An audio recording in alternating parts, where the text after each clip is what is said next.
Assalamualaikum warahmatullahi wabarakatuh.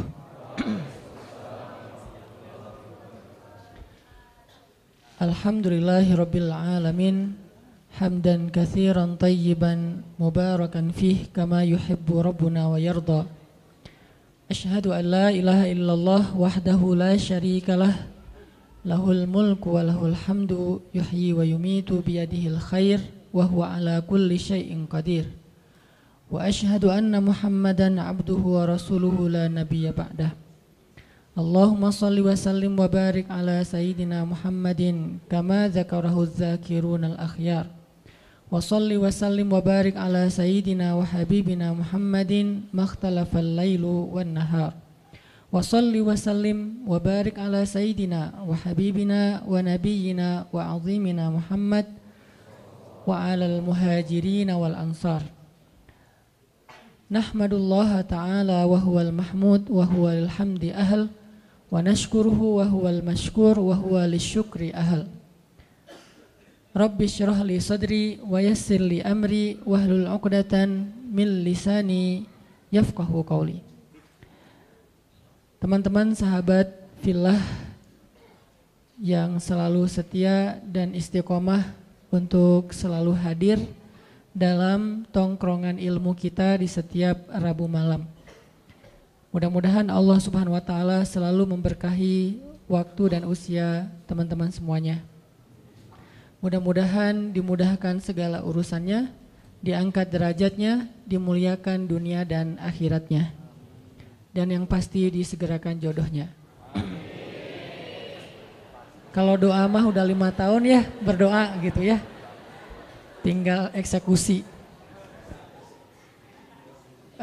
Teman-teman semuanya, pada malam ini kita insya Allah akan membahas satu tema yang menurut saya ini penting sekali.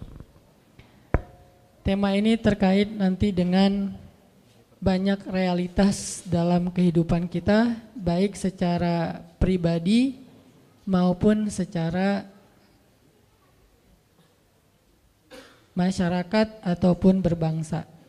Mudah-mudahan dengan tema ini kita punya bahan berpikir, kita punya wawasan yang diambil dari referensi yang maha benar yaitu Al-Quran, dari referensi yang selalu benar yaitu Al-Hadis, agar wawasan ini bisa menjadi bahan berpikir.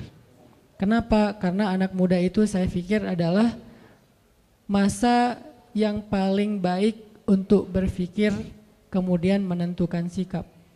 Dengan kritisnya, dengan logika yang tajamnya, dengan semangat atau spiritnya yang luar biasa, sehingga anak muda yang sedang memiliki potensi yang besar seperti ini, dan ini hanya sekali dalam hidup kita terjadi, yaitu di masa muda, syabab. Kalau kita tidak cukup bahan berpikir, maka akhirnya kita akan salah menentukan sikap. Baik sikap itu sikap personal maupun sikap dalam bentuk kolosal yang disebut dengan umat, disebut dengan masyarakat, disebut dengan sosial, disebut dengan bangsa. Dan nanti sikap-sikap kolektif kita itulah yang akan menentukan arah dari perjalanan bangsa yang kita cintai. Sikap kolektif kita itulah yang akan menentukan wajah dari Indonesia ke depan. Nah, sikap kolektif ini dibangun dengan berdasarkan apa? Berdasarkan wawasan-wawasan yang menjadi bahan berpikir. Jadi sedikit demi sedikit kita mencoba, walaupun kita bukan peneliti, kita itu bukan seorang filosof, kita bukan pemikir, tetapi Allah Subhanahu wa taala mengamanahkan kepada kita akal dan hati. Untuk kita gunakan akal itu dan kita jadikan hati sebagai kompas kita dalam menentukan arah. Mudah-mudahan dengan akal, hati, spirit, walaupun kita bukan berperan sebagai seorang pemikir, mudah-mudahan pemikiran-pemikiran kita itu kalau tidak pun memberi pengaruh yang besar dalam pemikiran publik, setidaknya dia bisa menjadi penentu dari pola pikir dan sikap personal kita sebagai seorang muslim. Saya anggap ini sesuatu yang penting. Kita malam ini akan membahas tentang sifat munafik. Kenapa pembahasan tentang sifat munafik ini penting? Bukan soal menghindari sifat itu. Karena kalau menghindari sifat itu mudah-mudahan buat kita mudah. Kita nggak pengen jadi orang munafik. Ada yang bercita-cita jadi munafik? Nggak mungkin ya. Bercita-cita jadi orang yang kufur kepada Allah juga lebih nauzubillah min dzalik. Dua-duanya bukan life goal siapapun di antara kita. Jadi tujuan kita membahas tentang sifat munafik bukan untuk sekedar terhindar dari sifat-sifat itu. Saya yakin di sini insya Allah nggak ada yang di dalam hatinya ada nifak, ada kemunafikan. Walaupun kita berusaha untuk terus menjaga diri agar terhindar dari sifat-sifat nifak atau kemunafikan. Dan kita membahas tema munafik juga bukan dalam rangka mau menjatuhkan satu orang ataupun satu golongan. Tetapi kita membahas sifat munafik yang lebih pentingnya adalah agar kita bisa menentukan sikap. Kita bisa menentukan sikap pribadi kita, siapa yang harus kita bela dan siapa yang harus kita hindari. Karena itu penting dalam kehidupan kita pribadi dan kehidupan kita berbangsa. Siapa yang kita harus bela dan siapa yang harus kita tinggalkan. Ini dalam kaidah syariah disebut dengan al-wala dan al-bara. Pernah dengar istilah itu? Wala dan bara. Wala dan bara dalam Islam itu termasuk pembahasan prinsip. Bukan masalah-masalah furu'iyah. Furu'iyah itu masalah tambahan dalam agama. Sehingga kalau dia pun berbeda satu dengan yang lain, tidak terlalu fundamental hasilnya. Tidak membuat seseorang menjadi kafir, tidak menjadikan seseorang langsung dijudge ahli neraka, tidak menjadikan seseorang langsung dijudge sebagai orang yang sesat. Kenapa? Hanya masalah furu, masalah tambahan dalam urusan syariah. Misalnya masalah ibadah sunnah, masalah-masalah yang sering diperdebatkan oleh ulama dalam khilafiyah mazhab. Itu namanya furu. Jadi kalau ulama berbeda pendapat, biasanya itu furu. Karena ulama tidak berbeda pendapat dalam urusan yang prinsip dalam agama. Mereka tidak berbeda pendapat. Rata-rata kalau kita temukan ada perbedaan pendapat, baik itu fikih ataupun akhlak, maka biasanya itu adalah ciri-ciri permasalahan itu termasuk permasalahan furu'iyah, tambahan, cabang. Bukan akarnya, tapi cabangnya. Kalau dalam masalah usul, usul itu bahasa Arab yang jadi bahasa Indonesia, usul. Usul itu asal. Asal itu bahasa Indonesia juga asli. Karena dulu saya ngajar bahasa Arab dan saya ketika ngajar bahasa Arab bukan ngajar grammar, tapi mencoba untuk ngajarin vocab Arab yang banyak hubungannya dengan bahasa kita, biar nggak terlalu susah menghafal. Ternyata 90% dari bahasa Indonesia itu memang diserap dari bahasa Arab. Dan itu kenyataan yang nggak bisa kita pungkiri bahwa dalam pembentukan bahasa nasional kita itu ada banyak sumbangsih para ulama karena dia terserap dari bahasa Arab. Jadi asalnya asal atau asal, asli, asli, usul, usul ya. Semuanya bahasa Indonesia yang diambil dari bahasa Arab. Jadi asalnya sesuatu itu namanya akar. Furu, cabangnya sesuatu yang tumbuh dari akar. Nah biasanya ulama kalau berbeda pendapat dalam sesuatu pasti itu furu'iyah. Sehingga kalau kita mendengar ada pendapat yang satu mengatakan A, yang satu mengatakan B, berarti itu masalah furu'iyah dan kita nggak perlu ribut dalam masalah itu. Kalau masih ada yang ribut dalam masalah furu'iyah, maka dia terjebak ke dalam sebuah sikap agama yang dikenal dengan istilah takalluf. Apa itu takalluf? Takalluf itu berlebih-lebihan. Mungkin bahasa yang sedang lagi ngetren sekarang radikal. Apa itu radikal? Terlalu membesar-besarkan sesuatu yang sebetulnya kecil. Itu makna radikal dalam konteks agama kita, yaitu takalluf, melebih-lebihkan. Sesuatu yang masih bisa ditolerir tapi dibahas setiap hari. Seolah-olah itu menjadi prinsip agama. Seolah-olah yang melanggar itu langsung masuk neraka besoknya. Seolah-olah dia itu di neraka yang paling dalam. Seolah-olah dia yang paling celaka di muka bumi. Nah ini namanya takalluf. Nah, ini radikal yang sebenarnya. Terlalu takalluf dalam urusan furu, dalam urusan mazhab. Sehingga sikap kita dalam perbedaan mazhab adalah respect no judgment, menghargai pendapat yang berbeda. Jadi malam ini kita akan membahas salah satu yang usul, yaitu masalah kemunafikan. Ini yang pertama sekali Allah ceritakan di Al-Quran ketika Allah membuka surat Al-Baqarah. Walaupun surat Al-Baqarah itu turunnya belakangan, tetapi ditaruhnya di depan. Langsung setelah Ummul Kitab, seolah-olah Al-Baqarah itu anak pertama. Karena Al-Fatihah ibunya kan? Ibunya Alkitab, maka anak pertamanya Al-Baqarah, anak sulung nih. Dan yang paling panjang di Al-Quran. Tapi sebagian besarnya Madaniyah, turunnya di Madinah, walaupun berangsur-angsur. Turunnya di Madinah, tapi kok ditaruh di awal? Saking pentingnya pembahasan yang ada di dalam surat Al-Baqarah. Sampai sebagian ulama mengatakan Al-Baqarah itu sepertiga syariah. Jadi siapa yang bisa mengamalkan surat Al-Baqarah, bukan menghafal, mengamalkan surat Al-Baqarah, dia sudah mengamalkan sepertiga dari agama. Jadi siapa yang bisa mengamalkan Al-Baqarah, maka dia sudah mengamalkan sepertiga dari agama. Dan tahukah kita bahwa Umar Ibn Khattab itu mengamalkan surat Al-Baqarah butuh waktu 13 tahun. 13 tahun mengamalkan Al-Baqarah, bukan ngafal. Kalau ngafal buat mereka gampang. Bahkan di antara mereka ada yang ngafal 1 juz itu dengan sekali dengar langsung hafal. Berarti 1 jam 1 juz. Itu pemecah rekor paling dahsyat. 1 juz 1 jam. Kalau di zaman kita mungkin paling cepat 1 juz 1 hari. Itu juga udah jenius banget. Tapi sahabat menghafal 1 juz lebih 1 lembar, yaitu surat Al-An'am 1 jam. Sekali dengar. Dan 1 jam itu bukan hafalan pertama. Kalau di teman-teman teras tahfiz pasti ngerti lah. Hafalan pertama itu kan yang penting udah hafal, cuman gak lancar, belum bisa di store kan. Belum mutkin gitu. Itu sekali dengar 1 jam mutkin. Dan ukuran mutkinnya gak ada 1 huruf pun yang salah.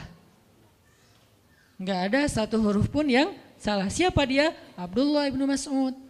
Yang mendengar surat Al-An'am diturunkan kepada Nabi, Nabi bacakan, dia dengar, sekali dengar langsung kata dia, ya Rasulullah saya sudah hafal. Kata Nabi, ya Abdullah coba kamu baca. Dibaca dalam keadaan menghafal, gak ada 1 huruf pun yang salah. Itu bukan mutkin lagi, udah copy paste itu. Kita kadang-kadang copy paste aja masih ada yang ketinggal, komanya, emotikonnya gak kebawa gitu kan ya. Ini benar-benar dahsyat. Ternyata bukan itu masalahnya. Kenapa Umar kok mengamalkan Al-Baqarah 13 tahun? Bukan soal hafalannya, bukan soal membacanya. Ngamalin 1 ayat demi 1 ayat sampai dawam. Butuh 13 tahun mengamalkan Al-Baqarah. Saking luar biasanya surat Al-Baqarah. Sehingga Allah Subhanahu wa taala menyebutkan dan meletakkan Al-Baqarah menjadi surat pertama setelah Al-Fatihah. Bisa dibilang dia adalah surat-surat pembuka di dalam Al-Quran. Lalu ketika kita membaca surat Al-Baqarah, maka prolog atau mukaddimah dari kepalanya surat Al-Baqarah, headline-nya surat Al-Baqarah itu adalah langsung Allah berbicara tentang 3 golongan manusia. Di awal kita buka Al-Baqarah langsung Allah bicara tentang 3 golongan manusia. Golongan pertama mukmin, ada di ayat 1 sampai 5. Berapa ayat? Cuman 5 ayat. Lebih efektifnya lagi 4 ayat, karena alif lam mim itu termasuk ayat mutasyabihat yang tidak ada yang tahu artinya selain Allah. 5 ayat berbicara tentang orang mukmin. Kemudian golongan kedua, orang yang kafir, artinya orang yang ingkar kepada Allah Subhanahu wa taala, enggak percaya dan tidak beriman. Berapa ayat? Cuman 2 ayat. Ayat 6 dan ayat 7. Beres itu Allah bicara tentang orang munafik dari ayat 8 sampai ayat 16. Berapa ayat? 9 ayat. Dari ayat 8 sampai ayat 16. 9 ayat bicara tentang orang munafik. Apakah sudah selesai? Belum. Sisanya Allah kasih contoh-contoh orang munafik di banyak ayat di Al-Baqarah, di banyak surat, di sisa-sisa surat yang lainnya. Dan kalau Allah udah bicara tentang orang munafik, kesan emosionalnya tuh kelihatan banget di ayatnya. Allah kalau bicara tentang orang kafir, kesannya flat. Kalau bicara tentang orang mukmin, rahmah. Allah tuh sayang banget sama mereka. Kalau Allah bicara tentang orang munafik, Allah itu kayak emosi banget tuh. Disebutin orang munafik tuh gini, kalian harus hati-hati ya, kalian harus hati-hati. Jadi Allah itu kayak khawatir banget kita terhadap perangai dan kejahatan orang munafik. Allah kalau bicara tentang orang kafir itu hanya bicara tentang surga neraka, bicara tentang kehancuran mereka. Tapi kalau bicara orang munafik, isinya adalah kalau kita mau bikin poinnya, wahai orang hamba-hambaku yang beriman, hati-hati sama mereka. Itu intinya. Makanya saking Allah pengen kita hati-hati dengan orang munafik, penjelasan orang munafik di Al-Quran itu tuh detail banget. Contohnya tuh banyak banget. Kenapa? Karena mereka lebih bahaya daripada orang-orang kafir. Dalam perangai, perilaku, gangguan dan siasat mereka kepada orang yang beriman. Makanya kita diajarkan di Al-Quran bukan ayat tentang permusuhan. Ini bukan ayat perpecahan, ini bukan ayat permusuhan. Kalau kita menuduh bahwa membahas tentang munafik itu berarti memunculkan permusuhan, berarti kita menuduh Al-Quran memunculkan permusuhan. Padahal sebagian besar dari ayat Al-Quran itu banyak berkisah tentang orang munafik. Kenapa? Biar kita hati-hati. Biar kita menghindar, jangan sampai kita masuk golongan ini. Kenapa? Orang kafir itu masuk neraka, orang munafik jadi kayu bakarnya neraka. Innal munafiqina fid darkil asfal. Asfal itu bahasa Arab yang jadi bahasa Sunda, aspal. Karena orang Sunda nggak bisa, siapa bilang itu fitnah ya. Jadi asfal tempat paling bawah yang diinjak-injak, bahasa kitanya aspal. Masa bisa aja sih Ustadz? Benar. Jadi asfali minan nar, aspalnya neraka. Maksud aspalnya neraka, dasarnya neraka. Yang paling bawah, udah enggak ada lagi, di bawahnya apa? Gorong-gorong atau apa? Enggak, udah. Paling bawah itu adalah aspal udah. Berarti yang disebut dengan aspal, bahan bakarnya, kayu bakarnya, dibuat dari bukan kayu bakar, batu. Karena bahan bakar api neraka itu adalah batu. Waquduhan nasu wal hijarah, bahan bakarnya adalah manusia dan batu. Manusia yang dimaksud di dalam ayat ini siapa? Innal munafiqina fid darkil asfali minan nar, na'udzubillahi min dzalik. Ini, sehingga tanpa kita sadari mungkin kita enggak termasuk orang munafik, tapi begitu kita berwala kepada orang munafik, membela orang munafik, berpihak sama orang munafik, mendukung kegiatan-kegiatan kemunafikan, maka kita masuk dalam golongan itu, dan ini yang bahaya nih. Bukannya kita menjadi munafik, kita tetap sholat, tapi kita mendukung kemunafikan. Kita tetap puasa, tetapi kita membela kemunafikan. Kita tetap bayar zakat, tetapi kita berpihak kepada kemunafikan. Ini bahaya nih. Karena sholat, puasa, dan zakat kita adalah ritual. Tetapi wala dan barok kita justru kepada musuh-musuh Allah Subhanahu wa ta'ala.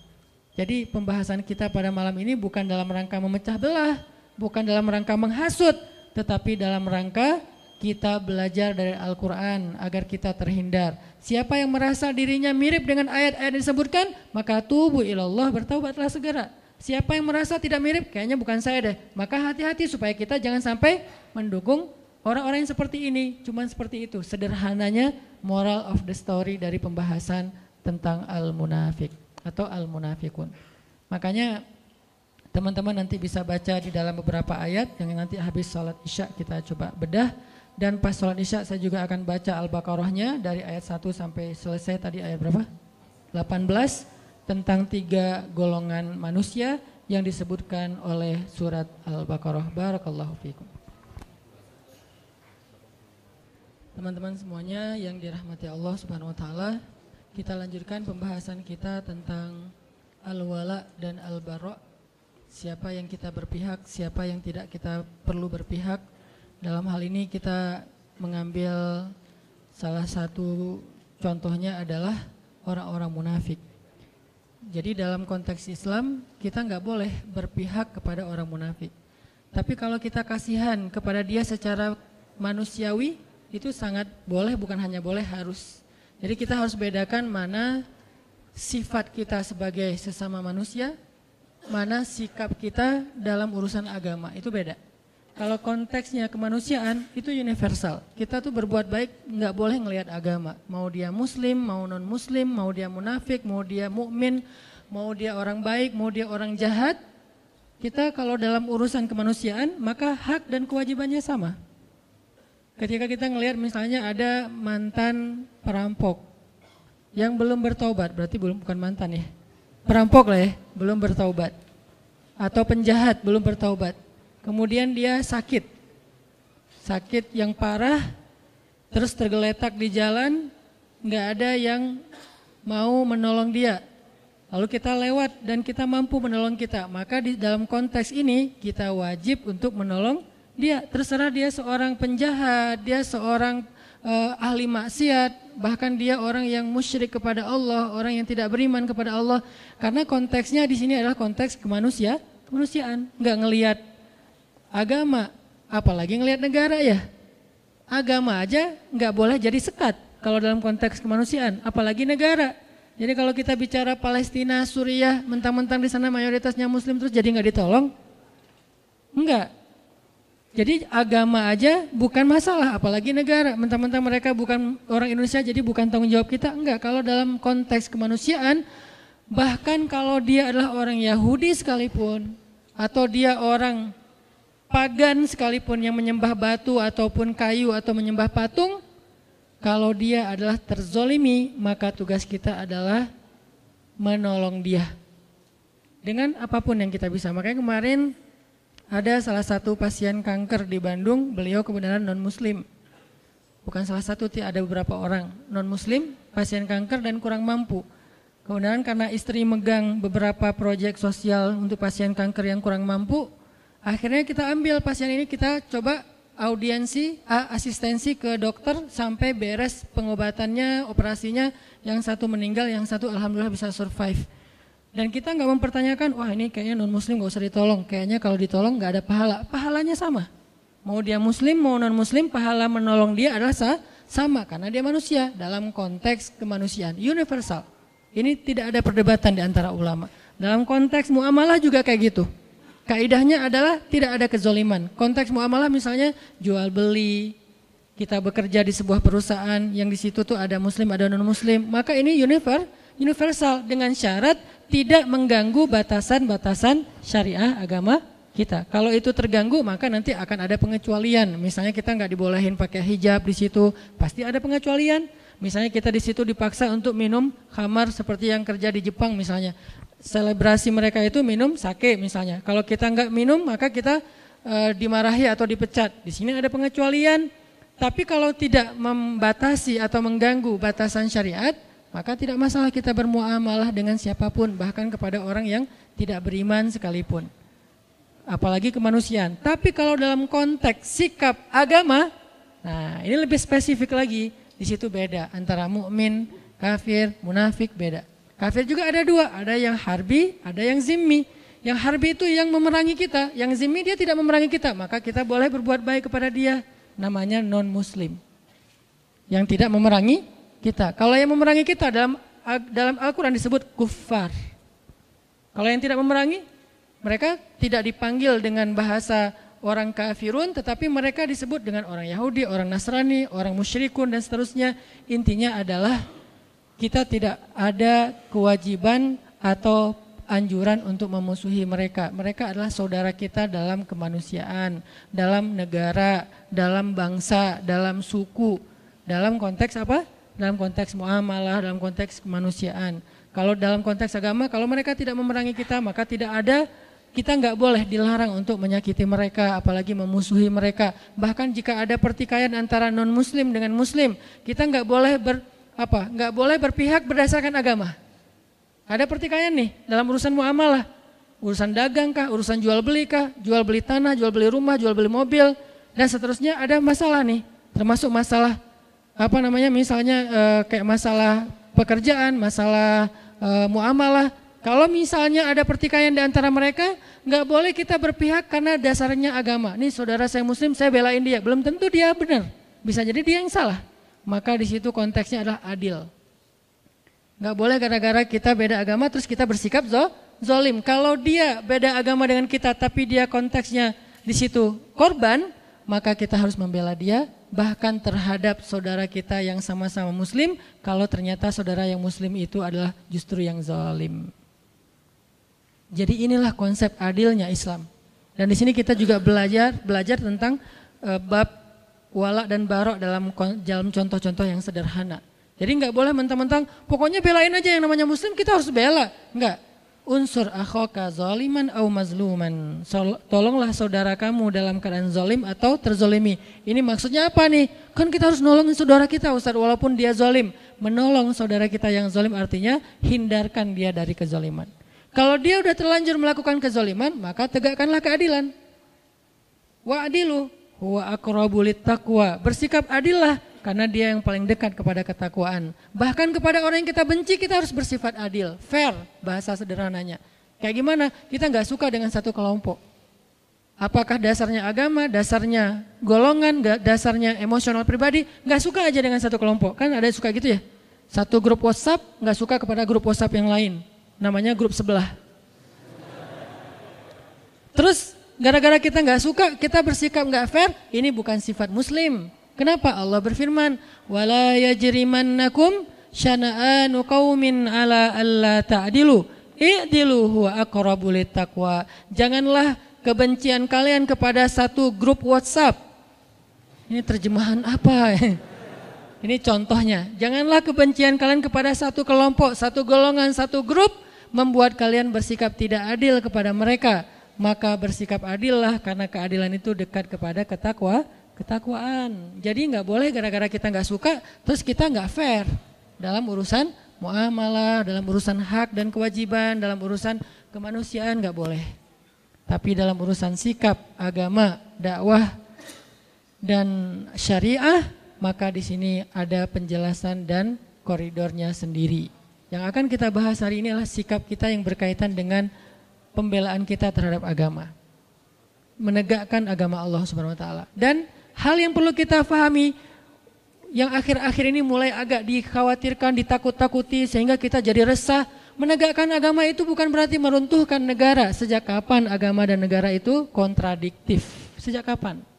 Gara-gara kita negakkan agama lantas meruntuhkan negara? Nggak mungkin. Kalau dia meruntuhkan negara berarti dia meruntuhkan agama. Itu satu paket. Kalau dia meruntuhkan negara, memecah belah negara berarti dia memecah belah umat, memecah belah agama, meruntuhkan agama. Sama itu.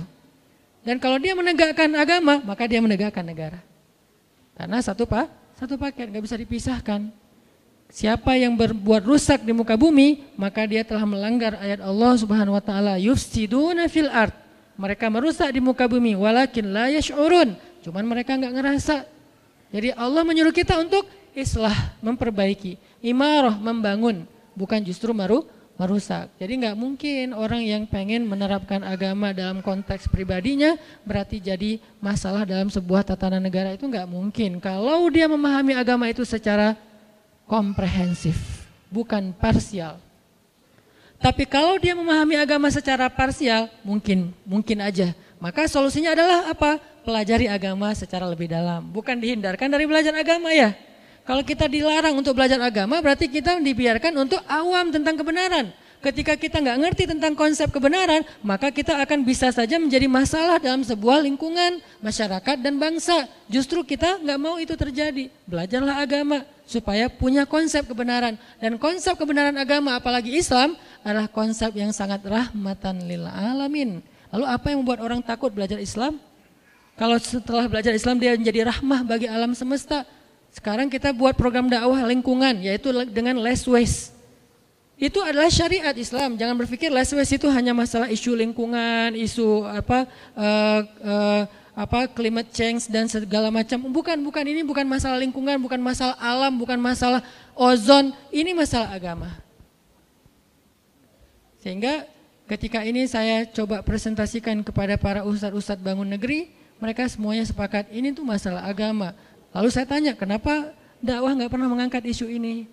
Oh ya, kita baru ngeh sekarang. Ya udah yuk kita angkat isu ini, isu lingkungan. Biar orang lihat Islam itu bukan cuma narasi ibadah.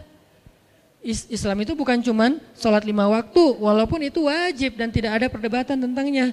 Tetapi dia belum komprehensif, dia masih parsial. Terlalu zoom in-nya kedekatan. Coba zoom out lagi deh. Ketika kita zoom out tentang Islam, kita akan melihat hal-hal yang lain yang luar biasa tentang Islam. Makanya kalau kita pengen menjadi solusi bagi bangsa, pengen jadi kebaikan bagi bangsa, bahkan bagi manusia, bahkan bagi alam semesta, maka belajarlah agama. Makanya kita perlu belajar tentang sifat munafik agar kita tidak terjebak di dalam sifat ini. Saya nggak tahu, mungkin suatu saat di antara teman-teman yang hadir sekarang akan jadi pejabat kah suatu hari nanti? Akan jadi seorang penguasa kah? Mungkin di sini ada yang calon presiden tahun 2000 sekian yang kita nggak tahu ya. Tiba-tiba presiden 2050. Ustadz, saya dulu mah jamaah latif. Wah, Masya Allah ya. Kan kita nggak ngerti kan? Jadi ketika nanti antum diberikan amanah kekuasaan oleh Allah, baik itu dalam bentuk jabatan maupun dalam bentuk eksistensi di tengah-tengah masyarakat, public figure, maka kita jangan sampai tanpa sadar terjebak mengambil sikap orang munafik, dan itu bahaya banget. Dan saya yakin semua kita akan jadi pemimpin, terutama yang di depan, minimal pemimpinnya si dia, ya. Kita memimpin keluarga dengan sikap orang munafik bahaya, apalagi memimpin masyarakat, lingkungan sosial, jangan, bahaya. Memimpin masjid aja, kita harus tahu dulu mana wala dan mana barok, kalau enggak kacau. Memimpin RT, RW. Nah, balik lagi kepada pembahasan tentang Al-Baqarah dan Al-Munafikun. Al-Baqarah dan Al-Munafikun, ini rata-rata kalau kita baca di Al-Quran, suratnya itu semuanya atau hampir semuanya surat Madaniyah. Rata-rata surat yang membahas tentang orang munafik itu surat Madaniyah. Apa arti surat Madaniyah? Atau ayat Madaniyah? Sebagian besar jawabannya surat dan ayat yang turun di Madinah. Gitu? Ternyata bukan. Surat Madaniyah bukan surat yang turun di Madinah. Surat Madaniyah surat yang turun setelah hijrah. Ayat Madaniyah bukan ayat yang turun di Madinah, tapi ayat Madaniyah ayat yang turun setelah hijrah. Kalau dia turun di Mekah tapi setelah hijrah, namanya Madaniyah, bukan Makkiyah. Jadi bukan soal tempat, tapi fase dakwah, periodisasi dakwah. Yang turun setelah hijrah semuanya Madaniyah. Mau dia turun di Madinah, mau turunnya di Bani Quraidah, mau turunnya di Khaybar, mau turunnya di misalnya Mekah ketika terjadi perjanjian Hudaibiyah, semuanya Madaniyah. Walaupun turunnya bukan di kota Madinah. Jadi ukurannya adalah peristiwa hijrah. Makanya hijrah ini menjadi sesuatu yang penting dan berharga dalam Islam. Sampai dia menjadi nama penanggalan dalam Islam, tahun Hijriyah. Kenapa nggak diambil peristiwa yang lain yang besar juga? Ada Bi'sah, awal Nabi dapat wahyu, namanya tahun Bi'sah 1, Bi'sah 2, Bi'sah 3. Sehingga kita nggak tahu tahun Hijriyah, tahunnya tahun Bi'sah, yaitu dapat wahyu pertama. Kenapa nggak Isra Mi'raj, peristiwa yang besar kan, sampai naik ke langit ketemu dengan Allah, sehingga disebut dengan Mi'raj 1, Mi'raj 2, Mi'raj 3, sekarang tahun Mi'raj 1400 sekian Mi'rajiyah misalnya. Kenapa enggak Mi'raj? Kenapa enggak perang Badar? Badar 1, Badar 2, Badar 3. Kenapa enggak wafatnya Nabi? Wafat Nabi 1, wafat Nabi 2, seperti agama yang lain setelah wafatnya Nabi mereka. Kenapa hijrah? Saking pentingnya peristiwa hijrah dalam Islam yang merubah banyak hal dalam konsep dakwah. Itu kenapa kita mengangkatnya menjadi sebuah isu yang kemudian kita jadikan tren, yaitu tren hijrah. Jadi hijrah itu bukan akal-akalannya Hanan Attaqi. Hijrah itu bukan tren yang baru-baru ini muncul. Hijrah itu ada di Al-Quran, ada di hadis. Bagaimana kita takut terhadap sesuatu yang ada konsepnya di Al-Quran, yaitu hijrah. Orang yang berhijrah namanya muhajirin. Orang yang menerima orang yang berhijrah namanya ansor ya. Salah satu cita-cita kita ke depan apa? Mempersaudarakan Viking Bobotoh sama The Jack. Mempersaudarakan Aremania sama Bonek. Itu cita-cita barisan bangun negeri, para guru sekarang. Kita persaudarakan 4 supporter bola terbesar di Indonesia. Ikonnya supporter bola. Kalau berhasil mu'akhad bainal Viking wa The Jack wa baina Aremania wa Bonek, berarti dakwah ini luar biasa. Lewat apa? Lewat hijrah. Alhamdulillah dulu teman-teman motor kan lewat hijrah juga. Kita akhirnya berubah dari yang disebut awalnya orang nyebutnya geng motor, kemudian menjadi ormas. Di dalamnya ada divisi dakwah. Kemudian kita belajar Islam bareng-bareng. Kemudian banyak yang bertobat. Kemudian akhirnya gerakan teman-teman dari XTC, Moonraker, Brigas, GBR ngapain? Jadi panitia ta'lim, kan bagus kan? Mana ada sejarah teman-teman ini pernah jadi panitia ta'lim secara organisasi sebelum ada dakwah hijrah. Artinya hijrah ini sesuatu yang baik untuk negara kita. Banyak mengubah hal. Ke depan kita akan lihat 4 supporter bola untuk bersaudara. Setelah bersaudara jadi apa mereka? 1 jadi muhajirin, 1 jadi ansor. Siapa muhajirin, siapa ansor? Yang tandingnya tandang muhajirin. Yang tandingnya kandang ansor. Nanti ketika muhajirin yang tandang datang ke kota lawannya disambut dengan tola al-badr. Kan seru ya? Kebayang nggak nyambut dejak di Padalarang gitu ya? Mereka datang bertruk-truk gitu disambut di Padalarang. Tola al-badru alaina. Wah, saya di depan tuh pakai mic. Vokalisnya saya sama Abid Tola al-badru alaina. Itu perilaku ansor, bukankah itu kebaikan? Berarti hijrah teh.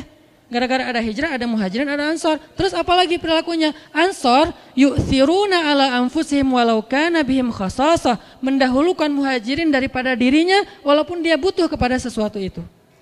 Silakan teman-teman jejak masuk duluan, kita belakangan ke stadion. Masuk.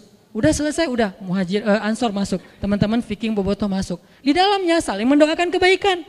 Semoga kalian menang. Enggak, kalian aja yang menang. Kan seru ya? Ini nih baru namanya hijrah. Itu tuh cita-cita saya banget dari dulu. Pelan-pelan saya membangun network, membangun basis sosial, membangun bargaining supaya punya agreement yang cocok dengan level-level tertentu. Pelan-pelan sekarang masuk. Alhamdulillah teman-teman di Jakarta mulai dekat dengan Bung Ferry. Di kita di sini ada Mang Yana.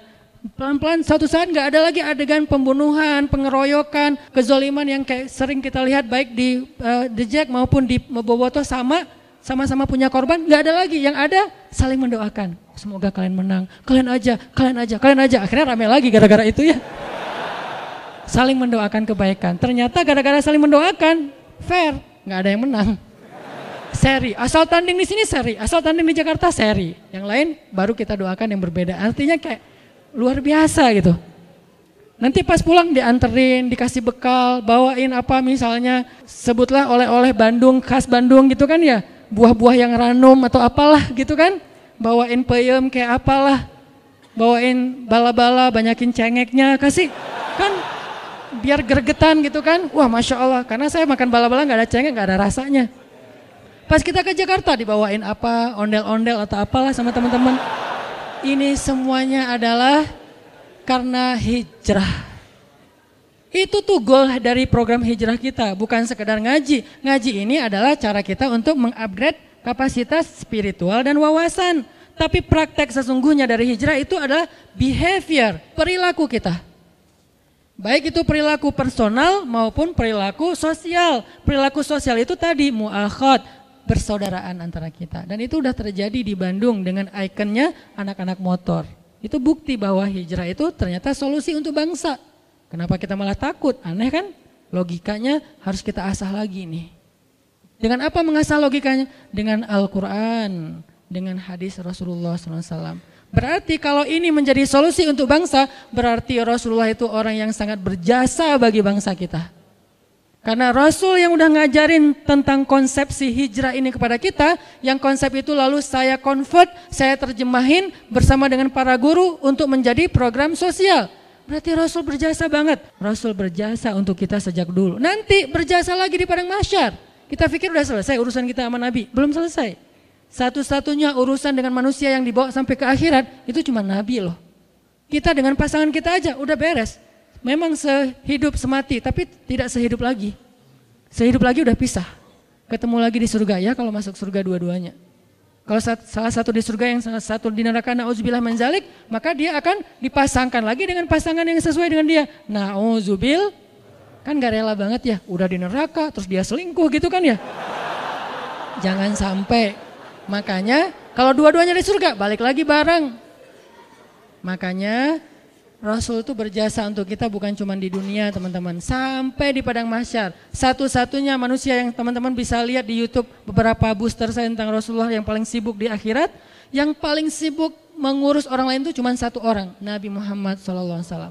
Yang lain semuanya ngurus diri sendiri. Semuanya berlaku kalimat kullum ri'im minhum yawma idzin sya'nun yughnih. Semua orang pada hari itu sibuk dengan urusannya sendiri-sendiri. Illa Rasulullah SAW yang sibuk dengan urusan umatnya. Makanya nggak terputus urusan kita dengan Nabi, nggak terikat dengan zaman, tempat, terus sampai lintas zaman dunia dan akhirat. Jadi kita balik lagi, ternyata pembahasan tentang orang munafik itu muncul setelah hijrah. Bukan di Madinah, setelah hijrah. Kenapa baru muncul munafik ini? Gerakannya, kekacauannya setelah hijrah. Karena Islam setelah hijrah itu mulai eksis. Sebelum hijrah, Islam itu tertindas.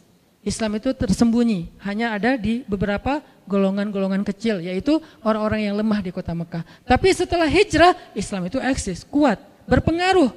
Muncullah orang-orang munafik, muncullah ayat-ayat tentang munafik, muncullah surat Al-Munafikun. Cari di Al-Quran itu surat apa? Madaniyah, surat yang turun setelah hijrah. Jadi nggak heran kalau kemunafikan dalam berbagai macam bentuk-bentuknya itu muncul setelah Islam semakin eksis dan berpengaruh. Orang mulai datang ke masjid beramai-ramai. Yang dulunya kita susah banget ngelihat anak muda ramai di masjid seperti sekarang ya. Dulu masjid itu diramaikan oleh siapa?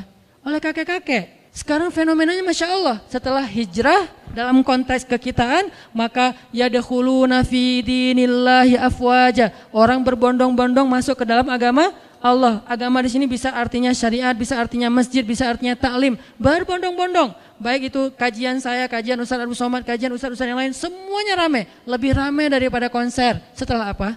Setelah hijrah.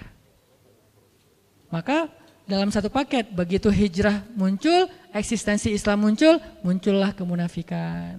Kenapa dia muncul? Baru dibedah oleh Al-Quran. Kemunafikan itu kenapa kok munculnya setelah hijrah? Terus perangainya kayak gimana? Itu kenapa surat-surat atau ayat kemunafikan itu rata-rata madaniyah. Pertanyaan berikutnya, kenapa kemunafikan muncul setelah hijrah dan Islam eksis? Salah satu masalahnya adalah ciri-ciri orang munafik atau golongan munafik adalah dengki. Bahasa Arabnya hasadin. Makanya ada doa, min syarri hasidin idza hasad. Dari kedengkian orang yang dengki. Dia dengki dengan keislaman. Dia dengki dengan eksistensinya kaum muslimin. Dia dengki, dia nggak suka. Bahasa lainnya selain hasad apa? Ghillan. Makanya di dalam Al-Quran Allah mengajarkan kita juga doa. Wala taj'al fi qulubina ghillan lilladzina amanu. Ya Allah, jangan jadikan di dalam hati kami rasa dengki kepada sesama orang beriman. Jadi kalau kita dengki kepada kelompok-kelompok kaum muslimin gara-gara dia lebih eksis, maka jangan-jangan di dalam hati kita ada kemunafikan wal'iyadzubillah. Kalau kemunafikan itu baru di hati aja, maka ini masih munafik kecil. Kalau kemunafikan itu kemudian berbentuk cara kita, sikap kita menghalang-halangi kebaikan dan dakwah, berarti sudah masuk kemunafikan besar. Dan itu berlakulah ayat innal munafiqina fid darkil asfali minan nar, na'udzubillah. Kalau kemunafikannya masih dalam hati, masih kemunafikan kecil. Saya nggak suka ngelihat kajian itu ramai. Saya nggak suka ngelihat masjid kok ramai sekali. Berarti dia dalam hati doang. Kalau dia lalu dengan kedengkian itu kemudian membuat sebuah penghalang agar orang tidak lagi bisa meramaikan masjid, dia halang-halangi, dia fitnah, dia pecah belah, berarti sudah dengkinya, kemunafikan yang besar. Dan kalau sudah kemunafikan yang besar, bahasanya Allah di surat Al-Munafikun apa? Humul aduwu fahzarhum. Mereka itu musuh dan hati-hatilah kalian terhadap mereka. Sekarang kita tinggal ngelihat diri kita masing-masing. Apakah kita dengki terhadap kelompok sesama kaum muslimin? Taklimnya rame, taklim yang di sana rame, kajian yang di sana rame, festival yang itu kok rame banget, berbondong-bondong orang datang. Ada 1, 2, dan 3 sekarang ya. Masjid di sana kok ramai dengan anak muda, masjid di sana ramai dengan ibu-ibu taklim, yang di sana ramai dengan bapak-bapak atau kakek-kakek, masing-masing punya segmentasi yang berbeda-beda ya. Kajiannya berbeda-beda juga. Masjid di sana tuh kajiannya rutin, masjid di sana tuh hari Ahad, namanya jihad, pengajian hari Ahad, bebas. Kalau kita dengki ngelihat masjid ramai, berarti dalam diri kita udah ada ayatul munafik. Salah satu ciri kemunafikan, hati-hati. Kalau kita nggak suka ngelihat masjid ramai. Tapi kalau kita melihat bukan ke masjid ramainya, lebih ke urusan teknis, maka cari solusi, jangan dihalangi. Cara solusinya gimana? Ya udah batasi pesertanya, jangan rame-rame.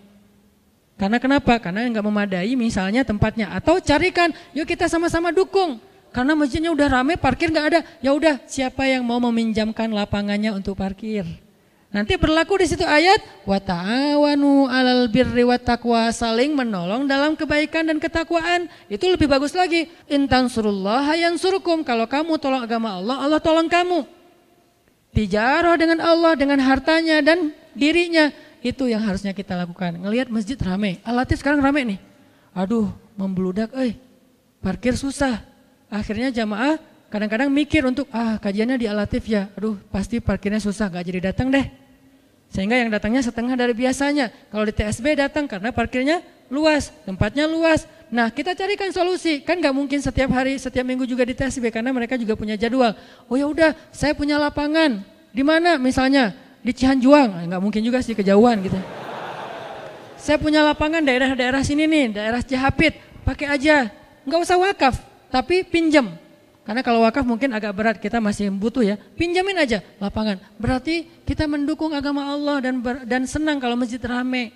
Kita sumbang apa yang kita bisa sumbang? Makanan kek atau apa aja biar nyaman jamaahnya. Berarti insya Allah di dalam hati kita itu ada iman. Kenapa? Hanya orang yang beriman yang senang melihat masjid itu makmur. Innama ya'muru masajidallah man aman. Sesungguhnya yang memakmurkan masjid Allah dan senang dengan makmurnya masjid man amana billah, orang yang beriman kepada Allah. Tapi kalau kita dengki dengan dakwah, dengki dengan ta'lim, dengki dengan kajian, dengki dengan public figure yang bisa membawa banyak massa, crowd event, dengki dengan masjid yang semakin ramai, berarti jangan-jangan fi qulubihim marad, di hati mereka ada penyakit. Kalau penyakit itu enggak segera kita obati dengan istighfar dan taubat, maka Allah mengancam dengan kalimat fazadahumullahu marada. Allah tambahkan lagi itu penyakitnya sehingga dia semakin jauh dari Allah. Salah satu ciri kemunafikan dengki, enggak suka. Karena kedengkian itulah mereka suka mencela, suka menghina. Wa idza laqul ladzina amanu qalu amanna wa idza khalau ila syayatinihim qalu inna ma'akum innama nahnu mustahzi'un. Suka membicarakan orang yang beriman di belakang mereka. Suka mencari-cari kekurangan orang yang beriman, mencari-cari kekurangan dakwah, dihalang-halangin, dirintang-rintangin, dicari sesuatu yang bisa menjelek-jelekan mereka. Ini adalah karena kedengkian. Sehingga akhirnya perangai mereka apa? Karena dengki, ya jelek-jelekin. Kita kalau udah benci sama seseorang, dengki kan cari kejelekannya. Makanya muncullah ayat wa idza ra'aitahum yakhuduna fi ayatina wa idza ra'aital ladzina yakhuduna fi ayatina fa'arid anhum. Kalau kalian melihat mereka memperolok-olok agama Allah, ayatnya, nabinya, syariatnya, hamba-hamba yang berimannya, maka tinggalkan mereka. Allah suruh kita tinggalkan, jangan berpihak sama mereka, apalagi nge-following, unfollow. Kalau penasaran, lihat aja pakai akun yang satunya. Jangan follow. Jadi tinggalkan di sini itu unfollow. Ada di grup, left grup. Tapi dengan baik. Kalau orang yang di dalam grup tadi menurut kita dia berbuat sesuatu yang enggak nyaman dalam urusan agama, kita tinggalkan grupnya, tapi kita enggak boleh ninggalin orangnya. Kita hanya meninggalkan perangainya, tidak meninggalkan orangnya. Kalau orangnya suatu saat butuh, kita boleh menolong dia, bahkan harus. Jangan mentang-mentang dia pernah menghina agama Allah, terus kalau dia butuh kita enggak nolongin dia, enggak, tetap kita tolongin kalau kita mampu. Siapa yang menolong? Yang paling dekat dengan dia hubungannya. Al-aqrab summal aqrab. Adil ya, fair ya. Dalam urusan kesalahannya kita enggak mau ikutan. Tapi dalam urusan kebutuhan manusiawinya kita akan menolong dia. Itu fair banget. Itulah rahmatan lil alamin. Itu Islam. Bukan ditinggalkan sama sekali, itu ekstremis. Bukan juga berpihak banget sama dia, itu namanya cari muka. Atau dia labil enggak punya sikap. Islam itu wasaton, tengah-tengah. Arti tengah-tengah bukan labil. Dia dalam satu hal bersikap tegas, di sifatnya dalam hal yang lain dia bersikap penuh dengan kasih sayang. Satu, dengki, penyakitnya. Dua, penyakit munafik adalah sombong. Penyakit hatinya orang munafik adalah sombong. Memandang orang-orang yang beribadah kepada Allah, memandang orang-orang yang taat kepada Allah itu rendah. Dianggap mereka orang yang rendahan. Sehingga mereka enggak mau gabung dengan orang-orang yang beribadah ini. Terjadi di Al-Baqarah, wa idza qila lahum aminu kama amanan nas. Kalau dibilang ke mereka, yuk kita beriman seperti orang-orang sudah pada beriman. Apa jawaban mereka? Qalu anu'minu kama amanas sufaha. Masa kami mau beriman seperti orang-orang Sufaha. Apa arti sufaha? Arazil. Apa arti arazil? Rendahan. Jadi mereka menganggap rendah kepada orang lain. Menganggap orang yang gak sukses, orang yang miskin, orang yang gak educated, orang yang terbelakang, orang yang misalnya primitif, orang yang enggak modern, orang yang misalnya konservatif atau apapun lah istilah-istilahnya ini, sehingga dia selalu melihat Islam itu rendah aja. Islam ini ya kasihan, Islam ini penuh dengan masalah, Islam ini jelek, Islam ini apa? Dia selalu melihat kejelekan-kejelekan kaum muslimin dan merendahkan kaum muslimin. Ini karena sombong. Dan ketika kita baca di surat Al-Kahfi, ada perumpamaan yang Allah angkat dari sebuah kisah tentang dua orang laki-laki kan? Yang satu diberikan harta dan diberikan pengikut yang banyak, followersnya banyak. Yang satu lagi nggak diberikan harta dan tidak diberikan pengikut yang banyak, dia bukan selebgram. Yang selebgram ini bilang, harta saya lebih banyak dan pengikut saya lebih kuat. Ternyata hasilnya apa dengan kesombongan dia? Akhirnya Allah Subhanahu wa taala membinasakan dia dengan ditenggelamkan ke dalam bumi dan dibakar hangus seluruh harta-hartanya oleh Allah Subhanahu wa taala. Ini karena sombong. Dan kesombongan adalah salah satu di antara dosa besar, sampai disebut sebagai di antara mengambil satu di antara dua kain Allah Subhanahu wa taala. Jadi kalau dalam ibadah umroh dan haji itu kita pakai ihram, ada yang bawahan, ada yang atasan seperti rida, maka kata Allah punya dua helai kain. Nah, salah satunya adalah kesombongan. Siapa yang menyombongkan diri, dia telah mengambil salah satu di antara pakaian Allah. Arti pakaian Allah itu kehormatan Allah dan itu enggak boleh diambil oleh makhluk. Hanya Allah yang boleh sombong. Makanya al-mutakabbir cuma Allah. Kita enggak boleh. Sehingga siapapun yang di dalam hatinya ada mithqala dzarrah, sekecil zarrah kesombongan, la yadkhulul jannah, tidak akan masuk surga. Hati-hati dengan sifat sombong. Mungkin kita merasa bahwa kita lebih luas pandangan atau wawasannya karena kita kuliah di luar negeri. Boleh, tapi jangan memandang orang lain rendah. Kita boleh banyak baca buku-buku ilmiah, filsafat segala macam, boleh. Tapi jangan memandang orang lain itu bodoh, cuman kita doang yang pintar sendiri, nggak bisa. Kita mungkin punya kawan banyak, tapi jangan menganggap orang lain kuper. Anak masjid mah kurang gaul, kurang banyak teman dan seterusnya. Nggak bisa, sehingga kita merasa gengsi untuk duduk dengan anak masjid. Gengsi untuk duduk di teras masjid, gengsi untuk duduk di dalam masjid, gengsi untuk duduk dalam dakwah. Nggak boleh, ini adalah kiber, ini adalah sombong. Dan kesombongan itu salah satu sifat orang munafik. 2. Yang ketiga, di antara ciri-ciri orang munafik yang harus kita hindari adalah mereka suka cari muka.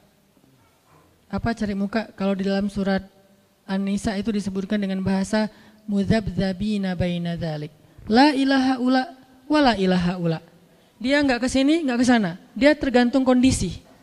Kalau lagi orang Islam kuat, dia tiba-tiba mengaku bahwa dialah yang paling banyak, dia mendukung Islam banget, buat dia Islam itu adalah segalanya, segala macam. Tapi begitu ketemu dengan yang anti-Islam, dia bilang kita ini sama. Nah, ini munafik banget nih. Kan kita nyebutnya hipokrit kan? Karena dia bermuka dua. Sekali kita jadi teman, dia jadi teman kita, sekali jadi musuh kita. Di depan jadi teman, di belakang jadi musuh. Nah, ini kemunafikan. Dan ini kadang-kadang prakteknya bukan hanya dalam urusan agama, termasuk dalam urusan ngegeng ya. Dalam ngegeng di grup, kan dia ada di 2 grup. Kebenaran dia orangnya santuy kan. Jadi nggak pernah left grup. Di grup ini dia ada, di grup sebelah juga ada. Di grup sebelah dia ngomongin grup yang ini. Di grup ini dia ngomongin grup yang sebelah. Nah, ini paling bahaya nih. Orang yang kayak gini yang grup harus nge-live-in dia. Jangan dia yang live, karena dia nggak akan pernah live grup. Grup yang harus live dia. Caranya grup live dia, bikin lagi aja grup baru, cuman dia doang yang nggak di-invite. Karena dia adalah racun di dalam tubuh kita yang memecah belah di antara kita. Jadi menghasut di sana, menghasut di sini. Akhirnya namimah. Kalian tahu nggak di grup sebelah lagi ngomongin apa? Ngomongin apa? Ngomongin kalian. Aku tuh nggak bohong ya, ini aku capture, aku di forward. Soalnya aku sayang sama kalian, jadi aku ngomongin apa yang mereka omongin tentang kalian. Itu bukan sayang, itu namanya namimah, adu domba. Karena yang benar gimana? Kalau kita pun tahu mereka membicarakan yang sini, jangan sampai orang ini tahu. Kenapa? Biar nggak rame. Kita diamin. cukup sampai di kita aja. Jangan di save chatnya, jangan di capture. Terus gimana kalau perlu delete chat? Chatnya kita di delete supaya kita nggak ada kesempatan untuk memberitahu ke sebelah. Terus kalau ditanya, ya di grup sebelah lagi ngomongin kita ya? Enggak kok. Oh, bohong dong kalau gitu Ustadz. Salah satu dusta yang dibolehkan di antara 3 adalah dusta demi mendamaikan di antara 2 orang mukmin yang bertengkar. Tapi niatnya mendamaikan ya, bukan cari keuntungan. Ada 3 kan dusta yang dibolehin. 1, dusta dalam perang. Masa perang kita jujur? Kami itu pasukannya jumlahnya sekian, strateginya ini. Jadi kalian siap-siap ya, nanti kita ketemu ya. Di mana ketemunya? Sherlock dong. Nah, ini perang atau janjiannya. Dalam perang, kata Nabi, al-harbu khida. Perang itu tipu muslihat. Jadi kalau dalam peperangan orang berbohong, menipu musuh, itu sesuatu yang dibolehkan. Emang harusnya kayak gitu. Masa mau jujur, saya orangnya gak bisa bohong. Kalian mau nanya apa? Gak bisa bohong.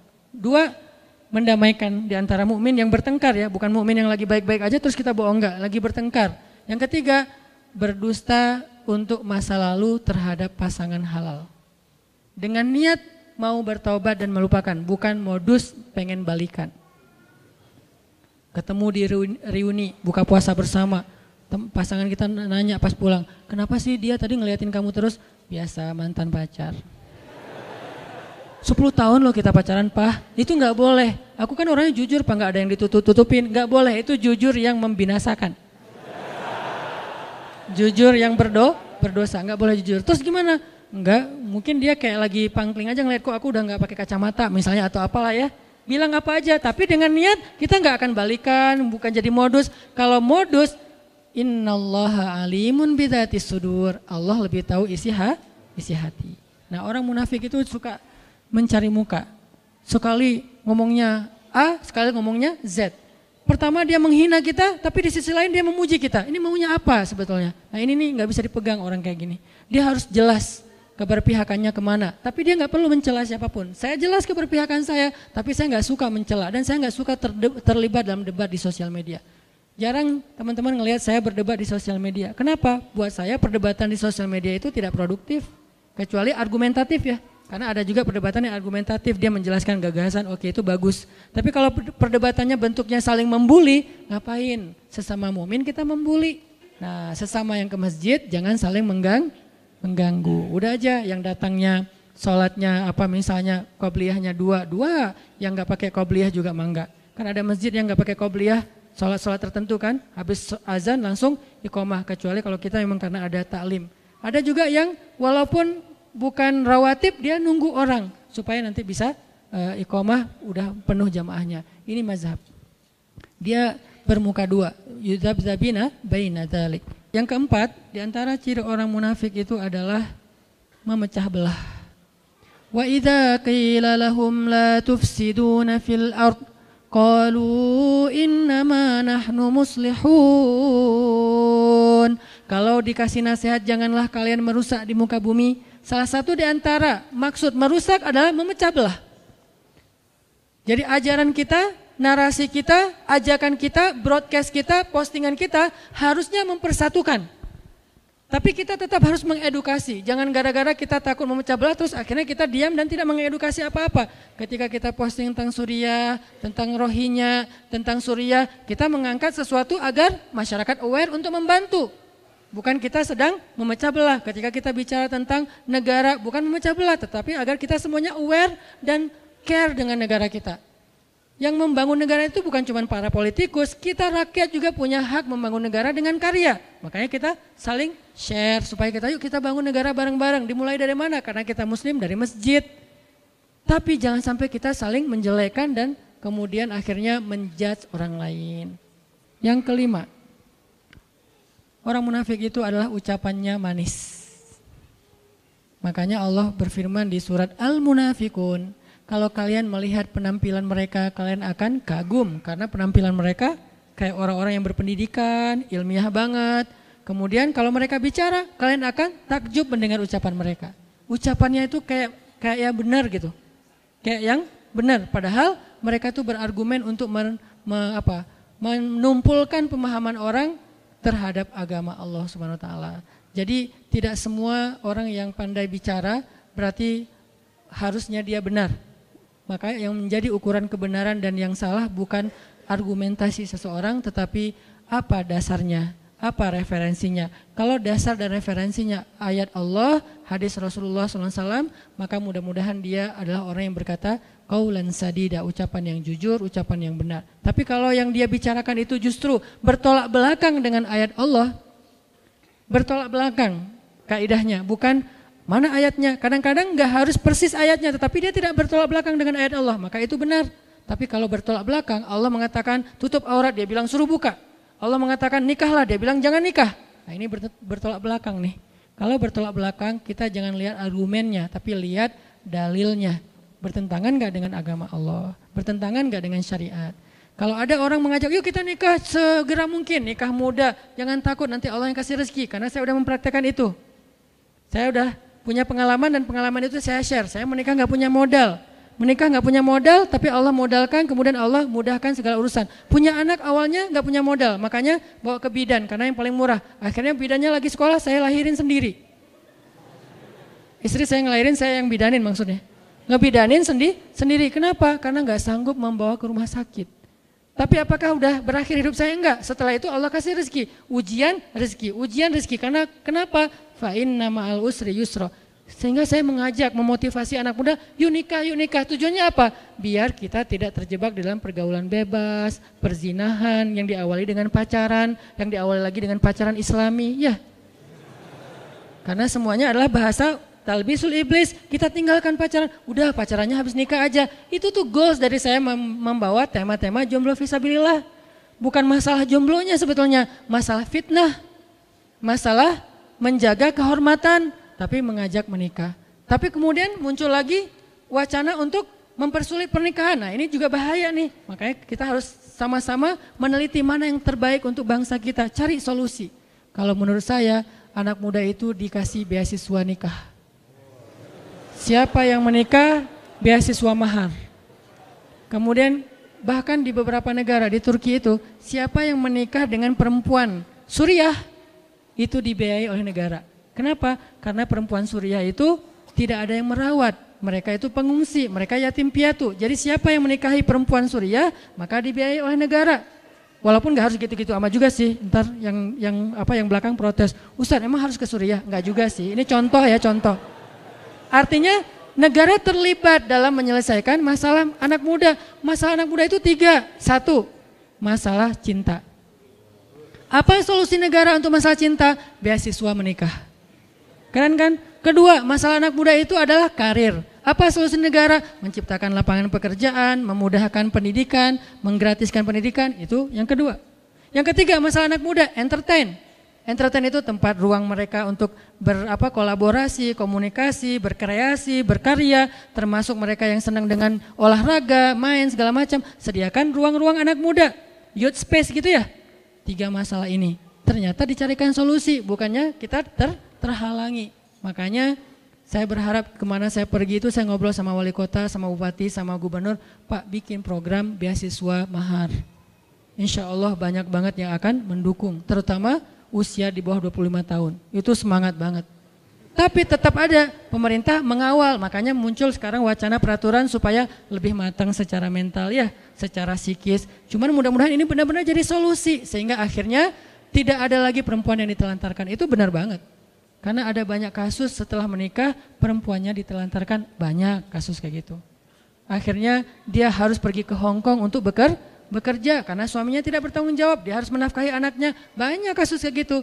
Nah, makanya dicarikan solusi juga. Intinya adalah agama itu solusi bagi umat, solusi bagi bangsa, solusi bagi negara. Sehingga bangsa yang ingin negaranya maju harusnya mudah-mudahan bisa menerapkan Islam secara kafatan. Ada tuh negara yang mayoritasnya muslim tapi gak maju-maju karena tidak menerapkan Islam secara kafah, secara komprehensif. Yang diambil dari Islam cuman ritual, ibadah. Padahal Islam itu juga sosial, kemanusiaan, ekonomi, dan seterusnya. Mudah-mudahan dengan pembahasan yang aclok-aclokan ini kita bisa mengambil sebuah kesimpulan. Tadi yang pertama saya pengen mengajak kita untuk enggak berdebat lagi soal furu. Saya menghargai teman-teman dari Madinah yang berpendapat masalah tekstual syariah, tapi saya juga berharap teman-teman Madinah hargai lulusan Kairo yang berpendapat kontekstual. Kita punya dua pandangan yang berbeda yang menjadi akar perbedaan pendapat fikih. Rata-rata kayak gitu. Saya, Ustadz Abdul Somad, dan beberapa ustadz yang lulusannya dari Kairo biasanya pendapatnya kontekstual. Tapi teman-teman yang rata-rata dari Mekah Madinah biasanya berpendapat tekstual, dan itu baik, dua-duanya baik. Ada pendapat dan dalilnya yang sama bahkan. Tinggal saya menghargai satu. Dua, kita harus belajar tentang Islam secara komprehensif. Biar kita nggak terjebak di dalam ritual saja. Seolah-olah kalau udah hijrah masuk masjid udah selesai urusan kita, enggak. Kita harus peduli dengan keluarga kita, peduli dengan tetangga kita, peduli dengan lingkungan dan masyarakat kita. Walaupun tidak harus peduli tentang mantan kita. Jadi kita peduli kepada sosial. Mantan gimana pedulinya? Suruh orang lain aja yang peduli. Kita fokus dengan diri kita supaya bisa move on. Yang ketiga, pelajarilah sesuatu yang buruk supaya kita bisa menghindarinya, bukan supaya kita melakukannya. Makanya seorang ulama bernama Ibnul Musayyab mengatakan, orang semuanya belajar masuk surga, sedangkan saya belajar tentang neraka. Semua orang belajar tentang surga, gimana biar bisa masuk surga duluan tanpa hisab segala macam. Tapi saya belajar tentang neraka agar saya bisa menghindarinya. Jadi kita kadang-kadang belajar tentang sifat orang yang beriman, tapi kadang juga kita belajar tentang sifat orang munafik agar kita bisa terhindar dari sifat kemunafikan. Barakallahu fikum, mudah-mudahan Allah cabut kedengkian dari hati kita, kesombongan dari hati kita. Jangan sampai kita menjadi termasuk orang-orang yang menghalang-halangi jalan Allah, menghalang-halangi agama Allah, menghalang-halangi dakwah di jalan Allah Subhanahu wa taala. Yasudduna an sabilillah, mereka menjadi batu sandungan di jalan Allah Subhanahu wa taala. Mudah-mudahan kita tidak termasuk golongan tersebut, dan mudah-mudahan Allah Subhanahu wa taala membimbing kita agar kita menjadi orang yang mukminuna haqqa, mukmin yang sebenar-benarnya. Barakallahu li wa lakum, wassalamualaikum warahmatullahi wabarakatuh.